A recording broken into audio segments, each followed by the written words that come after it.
இன்றைக்கி நீங்கள் பார்த்துட்ருக்கக்கூடிய இந்த மூலிகை பார்த்திங்கன்னா சித்தரத்தை. இந்த சித்தரத்தை செடி எதுக்கெல்லாம் உதவும் அப்படின்னு பார்த்திங்கன்னா, நெஞ்சு சளி, கோழைன்னு சொல்லுவோம் இல்லையா, கோழை, இருமல், அப்புறம் மார்பில் இருக்கக்கூடிய எல்லா விதமான சளி, நுரையீரல் சளி, இதை வச்சு நாம் கஷாயம் போடலாம். ஏன்னா வீட்டில் எல்லாருக்குமே 10 நாளாக ஃபீவருங்க, வைரஸ் ஃபீவர் போகவே மாட்டேங்குது அப்படின்னு இலையை எடுக்கலாம், அதிலேருந்து சித்திரத்தை எடுக்கலாம் அப்படின்னு வந்தால் சித்திரத்தை எடுக்க முடியல.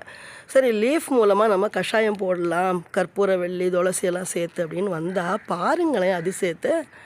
பூ பார்த்துருக்கீங்களா நீங்கள்? சித்திரத்தினுடைய பூவை சங்குப்பூ மாதிரி தான் தெரியுது பார்த்தா. பாருங்கள், ரெட்டிஷாக இருக்குது, லைட் பிங்க் கலரில் எவ்வளவு அழகாக இருக்குது பார்த்தீங்களா?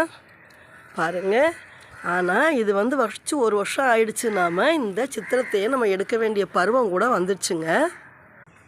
பாருங்களேன், பூ வர்றதுக்கு முன்னாடி எப்படி இருக்குது பாருங்கள்.